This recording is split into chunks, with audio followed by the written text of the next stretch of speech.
Breaking news చూస్తున్నాం. ఏలూరు జిల్లా ద్వారకా తిరుమల వెంకన్న ఆలయంలో భద్రతా ఏర్పాట్లపై ప్రశ్నలు తలెత్తుతున్నాయి. ఆలయంలో మొబైల్ ఫోన్లకు నిషేధం అమల్లో ఉన్నప్పటికీ సుప్రభాత సేవ సందర్భంగా స్వామివారి మూల విరాట్ వీడియో సోషల్ మీడియాలో ప్రత్యక్షమవడం కలకలం రేపుతోంది. సుప్రభాత సేవలో పాల్గొన్న ఓ వ్యక్తి ఈ వీడియోను చిత్రీకరించి సోషల్ మీడియాలో పోస్టు చేసినట్లు తెలుస్తోంది. దీంతో భద్రతా తనిఖీల్లో లోపాలున్నాయా అనే అనుమానాలు భక్తుల్లో వ్యక్తమవుతున్నాయి. ఆలయ తలుపులు తెరిచే సమయంలో సంబంధిత సూపరింటెండెంట్ గైహాజరనే ఆరోపణలు కూడా వినిపిస్తున్నాయి. ఆలయ అంతర్గత భద్రతపై సమగ్ర విచారణ జరిపి బాధ్యులపై చర్యలు తీసుకోవాలని భక్తులు డిమాండ్ చేస్తున్నారు.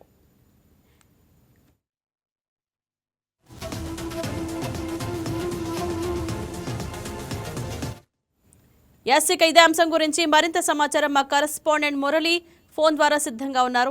మురళి, చెప్పండి, ఆలయంలో మొబైల్ ఫోన్ల నిషేధం ఉన్నప్పటికీ మూల విరాట్ వీడియో ఎలా బయటకు వచ్చింది? Good morning Indraja. ద్వారకా తిరుమల చిన్న వెంకన్న ఆలయంలో భద్రతా వైఫల్యం కనపడుతుందని చెప్పుకోవచ్చు. ముఖ్యంగా మొబైల్ ఫోన్లను డిపాజిట్ చేసిన తర్వాతే ఆలయ సిబ్బంది భద్రతా అధికారులు అయితే భక్తులను లోనకి పంపించాల్సి ఉంటుంది. ఆ ఆలయ అధికారులు నిర్లక్ష్యం, ఆ భద్రతా లోపం కారణంగా అయితే ఒక భక్తుడు ఉదయం సుప్రభాత సేవకు సంబంధించి ఒక యూట్యూబర్ తన సెల్ ఫోన్లు తీసుకెళ్లి సుప్రభాత సేవలో ఉన్న మూల విరాట్ ఫోటోను అలాగే వీడియోను కూడా తన సోషల్ మీడియా ఖాతాలో పోస్ట్ చేసిన పరిస్థితి అయితే ఉంది. అంటే దీనికి సంబంధించి ద్వారకా తిరుమల ఆలయ భద్రతకు సంబంధించి రోజుకో విషయం వెలుగులోకి వస్తుందని చెప్పుకోవచ్చు. ఇంతకు ముందు నకిలీ టికెట్లు కుంభకోణం కానివ్వండి, అలాగే భద్రతా సిబ్బంది లోపాలు ఒక్కొక్కటిగా వెలుగులోకి వస్తున్న పరిస్థితులు అయితే ఉన్నాయి. ముఖ్యంగా భద్రతా సిబ్బంది పూర్తిగా భద్రతను గాలికి వదిలేశారని చెప్పుకోవచ్చు. ఈ మొబైల్ ఫోన్లను వాళ్ళ ఇష్టారాజ్యం, వాళ్ళకు తనిఖీలు లేకుండానే భక్తులను పంపించడం కానివ్వండి, భక్తులకు సంబంధించి సరైన పర్యవేక్షణ లేకుండానే భక్తులను పంపించడం కానివ్వండి, ఇవన్నీ చూసుకున్నట్టయితే భద్రతకు సంబంధించి పూర్తిగా గాలికి వదిలేశారని చెప్పుకోవచ్చు. దీనిపై అయితే ద్వారకా తిరుమల సంబంధించిన అధికారులు దీనిపై విచారణ చేపట్టి దీనికి బాధ్యులు ఎవరైతే ఉంటారో, భద్రతా సిబ్బంది ఎవరైతే సెల్ ఫోన్లు తనిఖీ చేస్తారో వాళ్ళ భద్రత ఏ విధంగా ఉంది అనే దానిపైన కూడా అధికారులు దీనిపై అయితే సమీక్ష చేయాలి. ముఖ్యంగా సుమారు శని ఆదివారాల్లో లక్షలాది మంది భక్తులు వస్తూ ఉంటారు.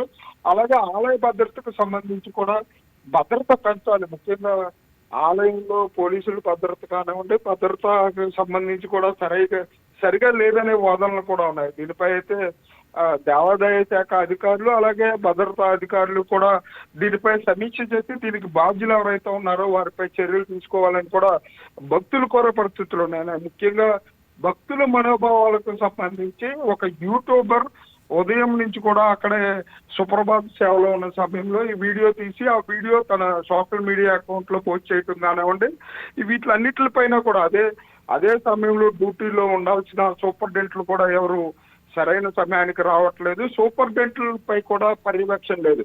ఈవో వీటిలన్నిటిపైన విచారణ జరిపి తగు చర్యలు తీసుకోవాలని చెప్పి భక్తులు కోరే పరిస్థితులు ఉన్నాయి. ఇంద్రజ, రైట్. బాధ్యులపై ఎలాంటి చర్యలు తీసుకునే అవకాశం ఉంది? ముఖ్యంగా భద్రతకు సంబంధించి అంటే ద్వారకా తిరుమలలో ఒక్కొక్క వివాదం ఒక్కో రకంగా బయటకు వస్తుందని చెప్పుకోవచ్చు. నకిలీ టికెట్ల వివాదంలో సొంత టెంపుల్లో పనిచేసే వాళ్ళే ఆ నకిలీ టికెట్ల భోగాదానికి పాల్పడితే వారిపై అయితే అరెస్ట్ చేసిన పరిస్థితి ఉంది. దీనికి సంబంధించి కూడా పూర్తిగా భద్రతా అధికారులు ఈ సెల్ ఫోన్లకు సంబంధించి ఎవరైతే భద్రత తనిఖీ చేసి లోపలికి పంపిస్తారో వారు ఎవరైతే తప్పిదం చేశారో వారిపై చర్యలు తీసుకోవాలి. ముఖ్యంగా ఈ సెల్ ఫోన్లను డిపాజిట్ చేసిన తర్వాతే ఆలయంలోకి వెళ్లే విధంగా ఒక రూల్ పెట్టారు.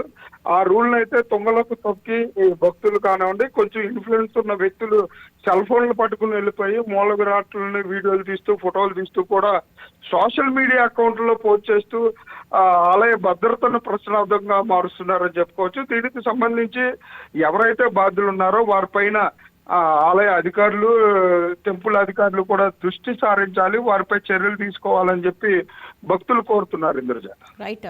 Thank you Murali.